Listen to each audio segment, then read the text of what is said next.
Welcome to Funnel Reboot, the podcast that shares ideas on how to upgrade your lead generation. Here is your host, Glenn Schmeltzley. Hey, welcome to Funnel Reboot, where we explore how to upgrade our lead generation. Today, we're diving into a big development in analytics because several listeners asked about Google's recent major change to this. Is there a topic that you want to hear about? What do you want to know? What do you have thoughts on? I love feedback, so please reach out, comment back, whichever social platform you prefer, or you can leave a listener feedback voicemail on our line at 613-703-7073. So as I said, we're talking today about Google Analytics, and we're now responding to what Google did late in 2020 with the unveiling of what they call Google Analytics 4. We've got somebody who's very knowledgeable about this and who, in their day job, runs an analytics agency which serves not only as a premier Google partner, but they provide advisory services to companies who are using Google's 360 product, their premium version, as well as they offer several products for companies who are deep into analytics and tagging. So you'll want to hear what this person has to say about Google Analytics 4, including how it's an entirely new product and we shouldn't assume that it's backwards compatible, how it's lacking some things that Google Analytics 3 or Universal Analytics had, what's going to happen as far as it catching up, and most importantly, what should you be doing about Google Analytics 4? So without further ado, I'd like to get into our episode today. Well, I'm so happy today to be joined by Jim Cain. Welcome, Jim. Hi, Glenn. Thanks for having me. Hey, really appreciate it.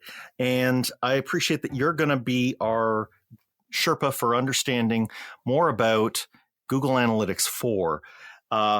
Let's start off at the really, shallowest part of the shallow end of the pool here. Can you tell me, Jim, what is Google Analytics 4? Before we do that, is Sherpa the new evangelist or guru? Yes, every year there's a calendar. I don't know if you've seen it, but there is an official, in Sherpa 2021, which is when now that we're recording. Yeah, you're going to be a Sherpa for us. Are you good with that? I like Druid, but it's your show. It's your show. I'll be a Sherpa. Okay, we'll keep it non-religious and stay with Sherpa. So, my great Sherpa, where did this GA4 come from? A super good question. I know you saw the press release. What was it, August timeframe? Something like that? I think so. And I'm sure a lot of your listeners have as well, where Google said we will be coming out with a new version of Google Analytics. It will be called GA4, which is obvious and natural since clearly there was a GA3 and GA2. I don't know where GA4 came from, but they made the announcement and they've been socializing a lot of great information through partners like Napkyn and through experts at Google about some of the benefits to the tool. I think the big things about it are that the underlying infrastructure that equaled Google Analytics was the evolution off a piece of software they bought 12, 13 years ago called Earthstone. Yes. And over the last decade and change, the user interface of GA, the ability to do reports and custom dimensions and segments, it's evolved quite significantly, but that's all chassis work on top of an engine that can only have so much horsepower added to it before it blows up in the parking lot, right? Right. And so when we think about GA4, it is a completely new product that represents the state of the art for the underlying infrastructure for an analytics tool. So before they can continue to kind of push the envelope on what reporting and data can do for everything from small businesses to Fortune 100 companies, they needed to set the stage for that with kind of best in class infrastructure or engine, right? Yes. And and I agree with you. And for any of us who've been, let's say, users of a piece of software or we work in software companies, I think this sounds familiar. There is that, point where they say the existing platform has to be replaced. And what you learn that means in time is lower your expectations for what this ref is doing, because it's really doing a lot of replacement under the hood. And you're not, immediately going to get, as we're used to getting when a new version is announced, a whole lot of noticeable new features. Is that kind of fair for most of our listeners, by the way, Jim, are lead generation sites and e-commerce. So is it fair to say for that clump of the audience that at the moment, as of the unboxing time that they do their GA4 install, they may not see a ton of new stuff? That's a good question. Way to prep me for this one. Hashtag I will. There is a group that did get a lot of new toys, and that is the app folks, because this is now bringing everything together under one roof, right? So app people are all of a sudden feeling like they've joined the party with getting into analytics. But for, most of us who've come from mainstream, we have a website, and that website asks for a lead to be, received. We're not winning in the way that app maker is winning by getting a whole new analytics tool, right? We've already had one before. Yeah, and that's why I think it was a really good question. So to some extent, GA4 is just GA. Like you'll understand the nav. The color scheme is kind of Google standard look and feel. But the first time you log in, it's actually going to be confusing. It's a slightly more minimalist approach to exposing reporting. So yes. The left-hand nav is quite different. The amount of pre-canned reports or the ability to drop down 2 or 3 times with kind of pre-configured reports, it doesn't exist anymore. Yeah. The emphasis with the new version of GA is much more on kind of roll your own analytics and exploratory analytics or analysis. And I think because of that, it really is close to a very new product with a lot of kind of free toy inside. Yes. Even for very comfortable users. Yes. And Google, by their own admission, actually has left some things that were in GA3 out of GA4, right? Like that boilerplate reporting you talked about. If people want that and they're expecting that they can just go and set that up in GA, I'm finding, at least when I'm looking around on the internet for it, some people are saying, oh no, you have to actually go to like Google Data Studio and bring the data across into that, and then you can get your fancy report. Some of that, and the current in the wild version of GA4 is a product in beta. And I would think that some of those things are because of that. I mean, yes. The majority of the reporting you can do in current GA, you'll be able to very easily reconstitute. In GA4, they may not just be canned reports. So, what was considered advanced analysis, which was a beta feature in current GA, may have only been available to 360 clients, I'm not even sure, will be available as a standard piece of GA4. So There's not a whole lot of reports that you were used to getting before that you can't get in the new version of the tool. A big part of the reason there were so many canned reports in Google Analytics is because the underlying data store of Google Analytics had a whole lot of limitations. So it was easier to can up reports that would work as best as possible, because if you gave everybody the ability to just kind of build anything they wanted, you'd end up in a lot of issues where your reports just wouldn't work. Right. And that's one of the biggest things about this new underlying engine for analysis. So with GA, or the way GA has worked forever, is that kind of the base level of kind of DNA in every report is the session. So the second a session starts, like that line in the database begins, and every single action that happens is associated to that session. And that means that certain kinds of reporting and certain kinds of kind of post-processing that takes place to power reports was really screwy because everything was tied to a session. Yes. Now, with the new version of GA, every single piece of data that's being created is its own kind of special snowflake. It can be associated to anything else in the reporting that makes sense. So your ability to build from scratch really accurate reporting easily is much, much, much higher than it was in the old GA. So it's less about a lot of things not existing and more about empowering people to just ask their own questions and get their own answers and not be forced. And I think the flip side to that is you can see, because you've played with the new version of GA, it sounds like. Yep. So you've seen a whole lot of the ML and AI functionality that's available for e-commerce and for lead generation, right? Like propensity analysis, churn analysis. Those are ML features that really wouldn't have been possible with the way the data was stored in the current version of GA. And it's Right.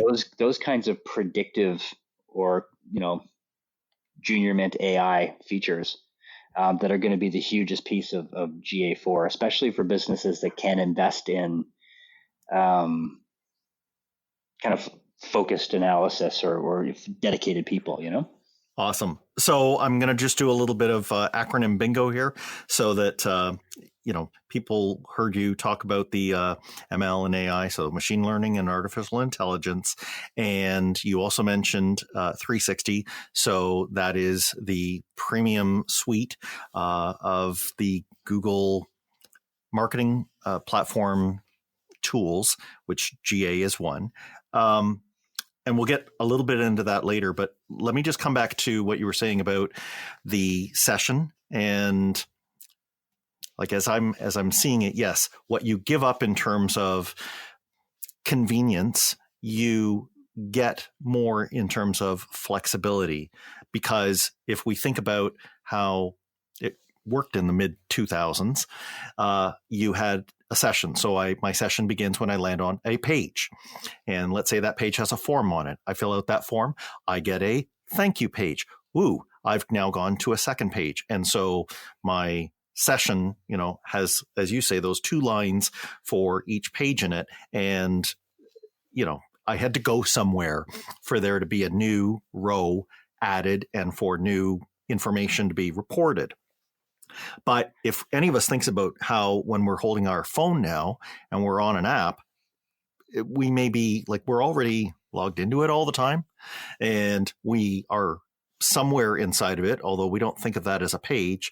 And let's say I'm, browsing a map, I'm doing something, but if we use the old Google Analytics data model, it wouldn't notice that I'm going somewhere. So according to it, nothing is happening.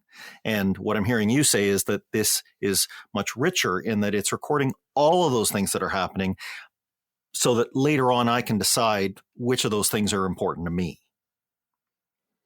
Sure. Yeah. And it just really thought about differently. Analysis 3 years ago, I want to know every session in which a lead was generated. That's right. Almost like the way you think about the operators in your head. How many sessions had this happen? And then from there, I'll begin my investigation.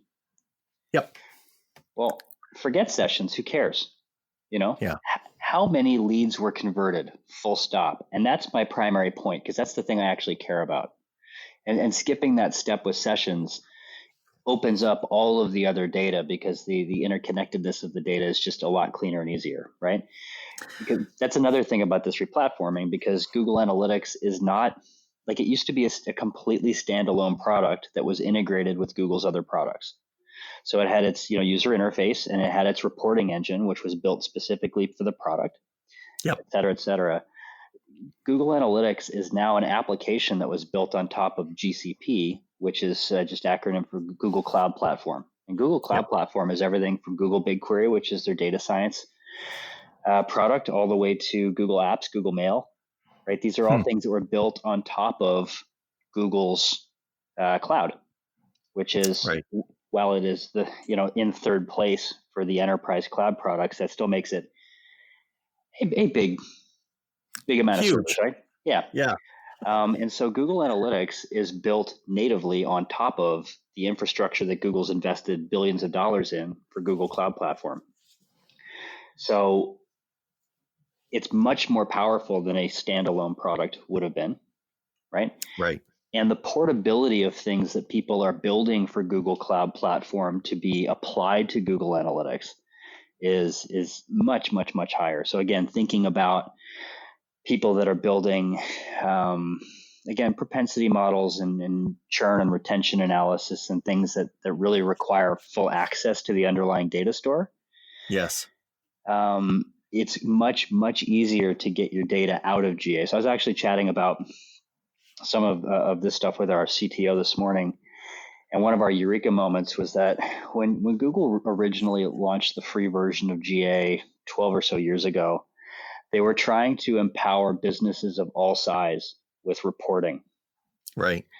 And what they're doing with GA4 is reporting is a part of it, but they're actually trying to empower businesses of all size with data, full stop. So things that would have been possible only for big companies 4 years ago. So like I want every single interaction with my website tracked in such a way where I can, pay a university student to marry it up with all of my inventory data to let me know which products I should buy for the fall season. And in this scenario, by the way, I'm a business owner of a men's clothing store in downtown Cornwall. I'm making this up. Sure. That's actually an achievable business objective that wouldn't cost $1 million, because all of your GA data, because it's being tracked at the individual activity level, is directly connected with Google Cloud Platform. So you can get 100% of that data moved over. Yes. And it's in enough of a known skill set that you could spend a reasonable amount of money to do some very sophisticated data work. So Google's gone past empowering people with reporting. Now they're empowering people with data. And that's really exciting. It's way more interactive, right? And it allows much more than just static. Here's what the world looked like last month. It allows you to respond, which, didn't we build the internet so that we could be a little bit more, in tune with each other and not just trying to follow our own 5-year plans and, missing each other in the process? So no, you've got me there. Listen, if I were to play devil's advocate, though, for a minute, we're hearing a lot of questions about how the way that data is being tracked of users on websites is harder to come by, and it's going to get harder still. So there's, ITP, the Apple platform protocol. We've got Mozilla is now restricting some. Chrome themselves, they're saying that they're going to do away with cookies. So should we be worried about that, or is Google have they got around that problem, and does the new GA manage to pull in data so that you can do all this wonderful analytics despite the fact that we may not have cookies? So, and the other piece that you didn't touch on is legislation, right? So all the changes to browsers in terms of the death of the cookie or first party and third party cookies, the Chrome browser is going to be the last ones to shut their doors on it. I see that happening in the next 6 months. I'm just guessing. Yep. And that just is a whole class of things that you can't do that you could do before. There's also a large group of things that you shouldn't do. So if we think about the California Data Protection Act from early last year, Canada just passed new legislation. Both of those need to be taken into consideration for any business that's going to push the needle a little bit on what they're capturing, especially when it comes to personally identifiable information. And GA4 has definitely taken into consideration all of the changes in the landscape. You're not going to be able to get 100% of the data that you could get with a first-party cookie, especially for things like things that happen over time, like multiple visits from one person over a period of time. Right. It's kind of hard to beat a cookie for that unless you have a login or unless you're using an app, because both of those require a login. Yeah, those have a persistent login. But website visits, there's going to be a whole category of data that's just no longer possible. However, there are new ways to deploy products. Ironically, some of them are just old ways that are new again for things like server-side deployment of analytics or data creation at the server side, rather, where we're going to be able to reconstitute a large number of things and actually get some net new things out of a more focused approach to creating data. However, it won't be the old school 12 lines of JavaScript, bada boom, bada bing, now you're rich routine. Like there will be a little bit of diligence required, but GA4 was explicitly designed to allow for data to be created properly and relevantly. Yeah. And like let's just call it what it is. Google doesn't make any money on GA. They want people to buy advertising from Google, and which is why they create a wonderful reporting tool to allow you to see your business, the impact of the media you buy, and the people whom your media is effective to, so you can create audiences. Yeah. So they've definitely built a tool that they feel have future-proofed the ability to both report on and create data for the SMB all the way up to the large enterprise to preserve their online media business. Right. And, while we have to take this moment to step outside of this, they are the market leader. There's no question. But it would suit them to say that their analytics platform is fully ready to let you see the value of your advertising, because that's advertising with them. So stepping outside of this just for a second, should we admit that it's possible to use somebody else's analytics platform? And is it possible to try to advertise on non-Google platforms and achieve the same ends? Yeah, I have to grant that's possible. But Google is flat out making it convenient to do it all with them. I think that's the perfect word. I'm going to steal convenient because, Google has built into both the current version of GA and the future one the ability to buy media from other places, run multi-touch types of campaigns that everything from paid social to closed garden or wall gardens like Facebook. But it's not as convenient to do it. There is some work required to facilitate the data piece, whereas with Google, it's click, click, off you go. Right. And just as you were saying with data privacy, I mean, we're now in a brave new age where, if you're going to take advantage of that data, you have to be more granular with, okay, exactly which data do you need and how long do you need it for? And, have you got the ability to roll it back if the person asks for that? So I think we're probably just seeing a maturity that should have been there all along. We were just kind of spoiled for a while in having access to it. And if somebody is going to try and, let's say, use Google's funnel builder function, and they need to bring in stuff that they've got from other paid channels, roll up your sleeves, get to work, but, get the data in, make sure it's in similar ingestible format. But yes, if you do that work, you can have all the benefit of the analysis. Totally. Although, I think it is fair to say that we're 15 years, 20 years in now of a salesperson startup-led discipline, where the standard messaging was, don't worry about the data, I'll handle the reporting, sign here, 5 times ROI, Bob's your uncle, Right. And Right. And, if you hear the same message from every vendor and agency you talk to, then that's the new normal. The fact that legislation and browser changes are proving that to be untrue, I think says something interesting about the importance of data. Like if agencies and tech companies have been saying, I'll hold on to that for you, it's not a big deal, I'll make you money.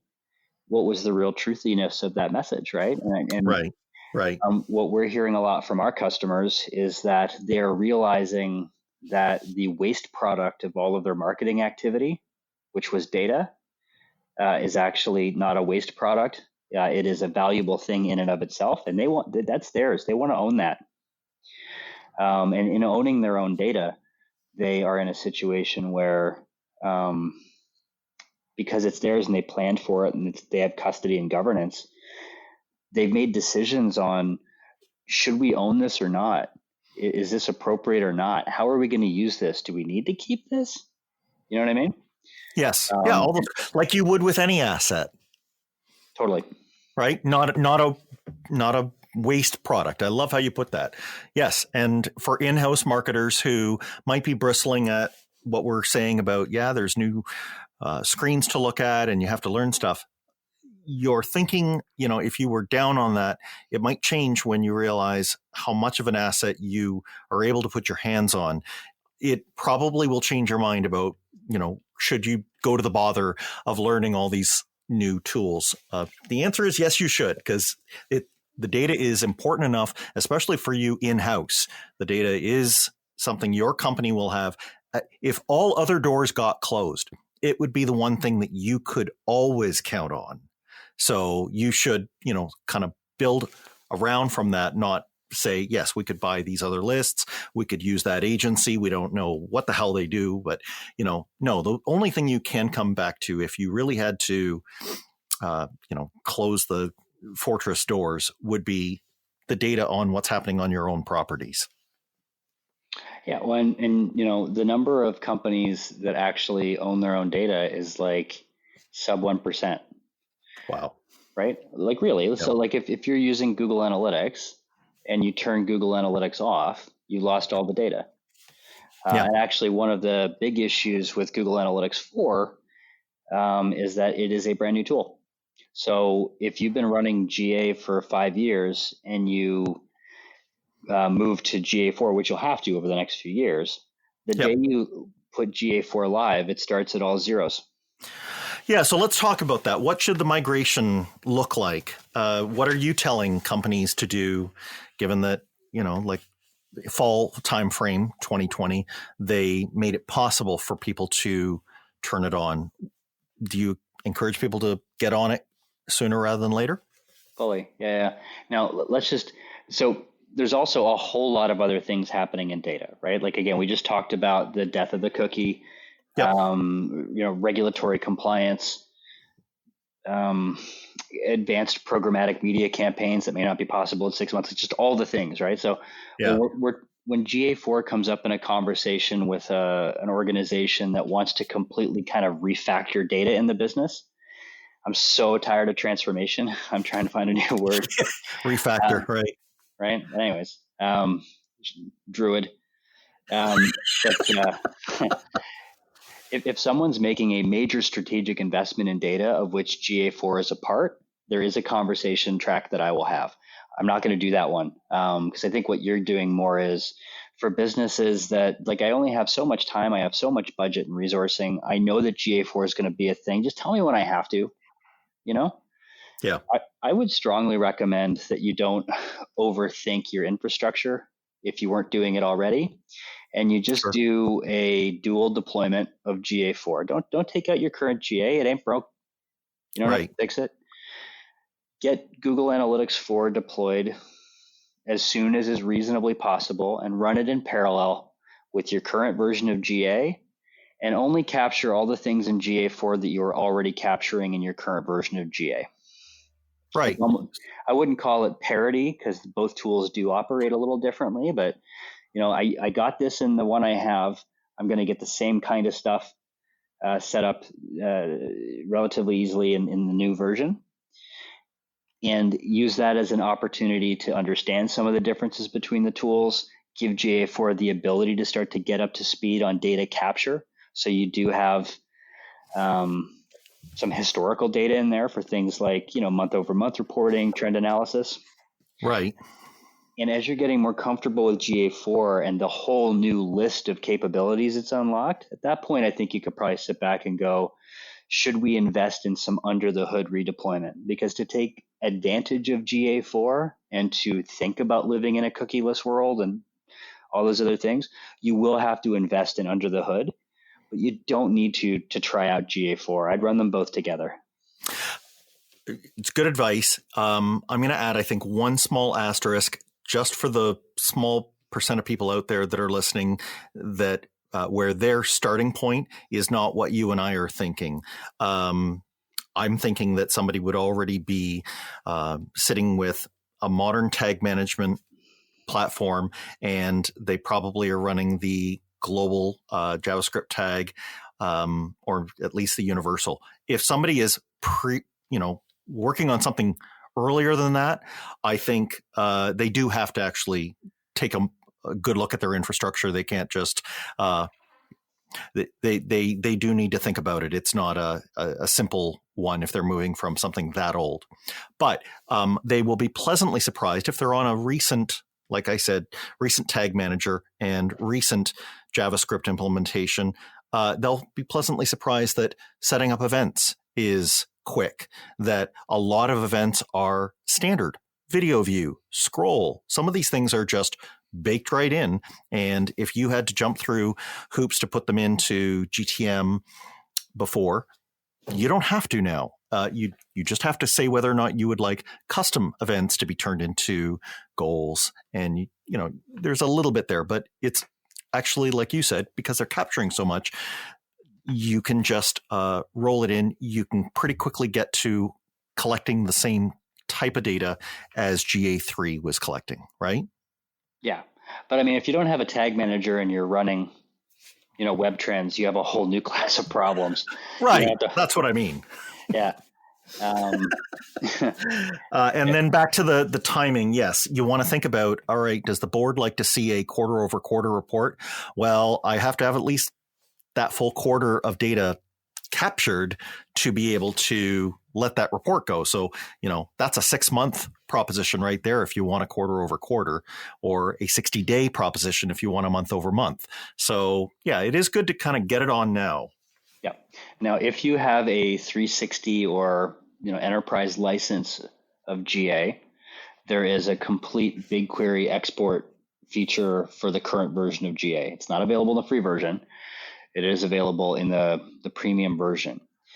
GA4, even the free version, will have an integration with BigQuery, which is exciting. Like, a lot of things that you used to have to pay a lot of money for will be made available in the free version of the tool. But the reason I bring this up is because if you are an enterprise client, you will have the ability to pull all the data from your legacy instance of GA into Google Cloud, marry it with all of the data that you can pull out from the new version of GA, right? And you will have complete continuity of reporting for historical data and trending. Yeah, and all the data hounds in your company will just go to town on that stuff. Yeah, well, and again, you just don't have that. Well, it used to be this, and now it's different. Like, anytime you switch analytics tools, there's going to be reports that don't measure up. Yep. It's just the nature of the game. You really remove all of those issues by being able to bring all the data together in a cloud instance for your performance reporting, and that would be an example of BigQuery. Or sorry, not BigQuery, Google Data Studio and BigQuery. Right. That is a more enterprise feature, but those things, again, have all kind of been considered. The big thing is just, if you're thinking about GA4 and you have the capacity and you've deployed the current version of GA and you think it works fine, it will be pretty easy to just get them both running at once, and that'll give you some time to get used to the new tool. And if you're running web trends, don't worry about it. You got other problems. And or that may be a case where you need to reach out to an agency like yours with analytics consultants. Is it fair to say, though, that every company is different, and so if they do get into setting up GA4 and they can't seem to get the kind of reporting that they were used to with GA3, would you say that's a good time for them to look at agencies like yours? When would you suggest firms say, all right, we need to, pull the chute here, and instead of spinning our wheels internally, we really need somebody who understands the data model at play. We really need to go outside our walls. When do you think that happens? I think it's more of a, so when I started Napkyn, digital analytics, which has always been 100% of all we've done, was really something that was purchased between like a manager and a director level in a big company. Okay. You'd never bring the kind of things that we care about into a room with a CMO. Like, she's getting her reports from, Oracle or the BI tool or what have you, right? Yeah. And over the almost 12 years, good Lord, since I started Napkyn, last 4 or 5 years, this has been C-suite level, like front of the bus data, right? Yeah. That's moving from the enterprise down to the mid-market. You're increasingly seeing companies that are millions, not billions of dollars a year, realize the strategic importance of their digital data and reporting. Yep. And starting to move it into this being accurate and governed and usable, I was going to say democratically usable, but I was overdoing it, is something that is a strategic initiative for this business. When you're there, it is time to bring in a contractor or a consultant, because the second you decide to take something like Google Analytics seriously, that's not fair, but like really kind of bring it into decision making. Yeah, I get what you mean. Then all of a sudden you go, oh crap, well, we use Salesforce and Pardot and Salesforce's email cloud. We actually need that data directly connected with Google Analytics to both help us make better decisions about who our customers are and when customers will do things, but also to create audiences for who our next customer could be. Yeah. How do I connect those things together? Right? Like you immediately start realizing it's more like an onion. Yeah, but you react.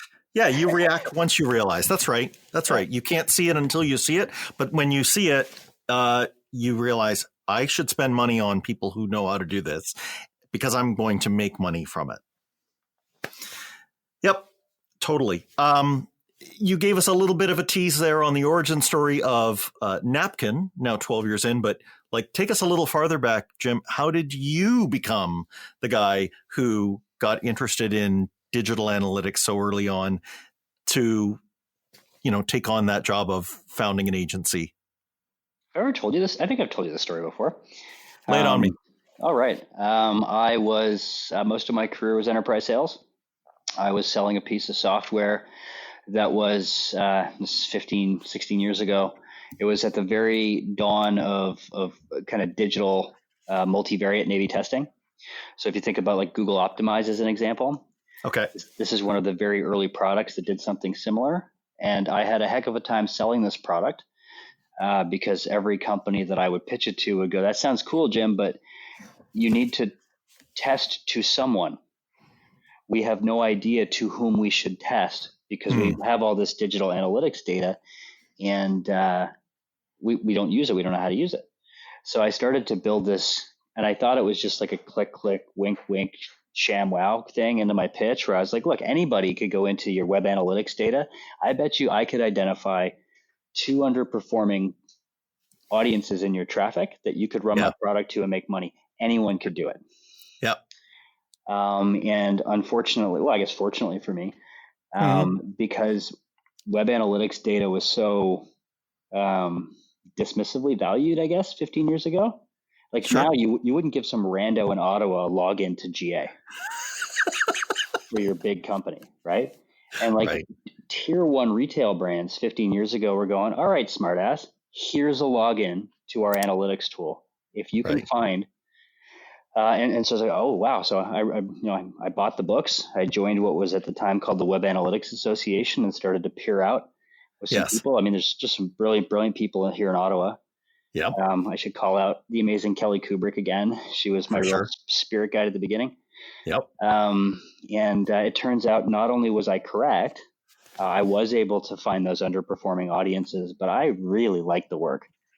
I think it's a tremendous amount of fun to do what I call data journalism, tell people truths about their business that they weren't aware of. And so I liked doing that so much that I started to sell a lot more software for a company that is now out of business. So maybe I did a bad job. Maybe I'm living a lie. But no, you found like a true love where there you go. it was there.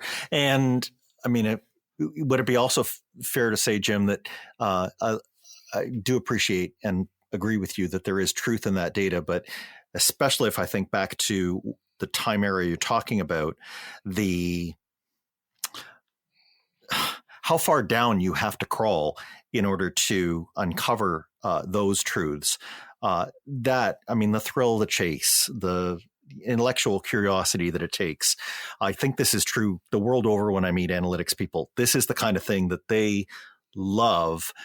It's easier now, thank goodness, but back then it wasn't so easy, but you must have found the truth that you wanted to uncover to be worth all the bother that you had to go through in analytics back then to get it.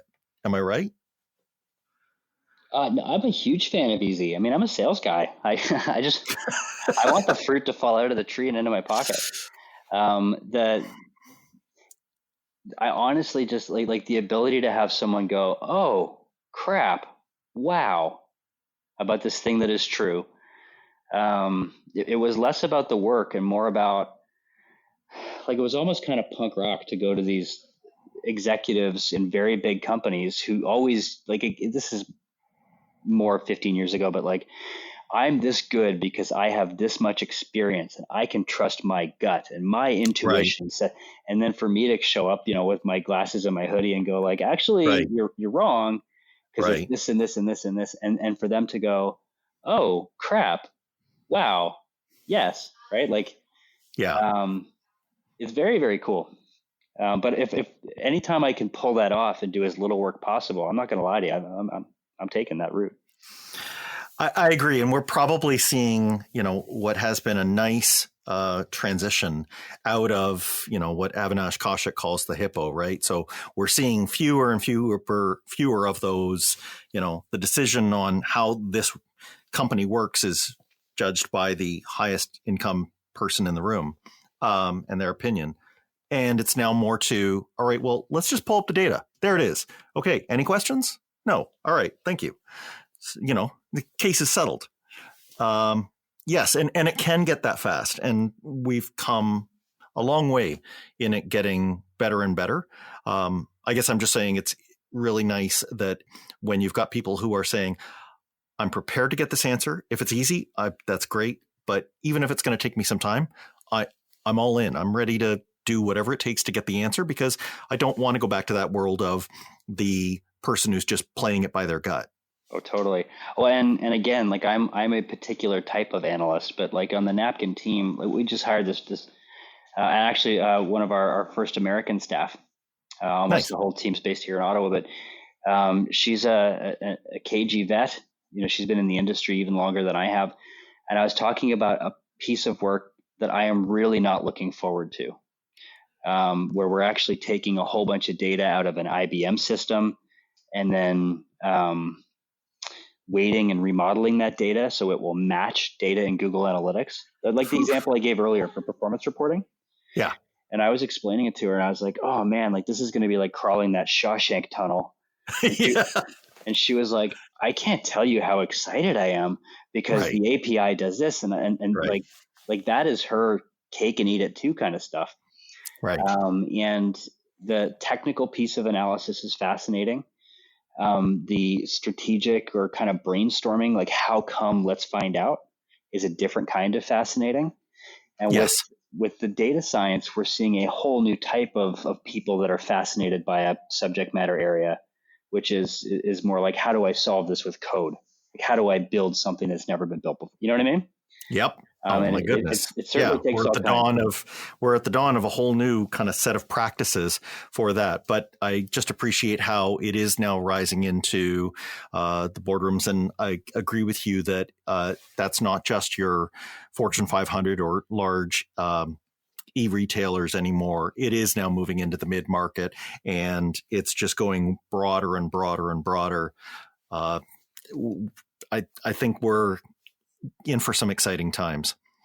Jim, I'm so thankful that you joined us, and I'm just interested in knowing if people want to reach out and maybe discuss their needs for moving into some of the new tools or questions about their analytics. How can they connect with you? Sure. So, I mean, the easiest way to get a hold of us is on our website, which is www.napkyn, NAPKYN.com. Why is there a Y? Because the website that has an I in it makes napkins. Who'd have thunk? So we have a lead generation form there. You can also find me on Twitter. I'm more of a creeper than a talker, but sure, certainly interactive, and always active over on LinkedIn. I love questions. Like the reason we're called Napkyn is because they didn't have paper at the bar when I had an idea to do this in the first place. Sweet. We haven't lost that spirit. We really like riffing on these ideas. So if anybody has any questions at all, please feel free, fireman. That's fabulous. Thank you, Jim. And to the person who's listened all the way to the end here, thank you so much for listening. I hope you got something valuable out of it. If there is a question that you have, feel free to reach out to me as well on Twitter at Funnel Reboot, or share something that, if there's somebody else that we should be talking with about stuff like this. And if you really liked what you heard, I would encourage you to reach out to somebody that you know who would also benefit from this and tell them. That's how we get discovered and how we are able to continue talking to people like Jim who can bring this kind of information out for today's digital marketers. So thank you once again for joining us. We'll talk again soon. Thanks for listening. Follow the show on Twitter at Funnel Reboot. If you like what you have heard today, please consider leaving a review wherever you get your podcasts.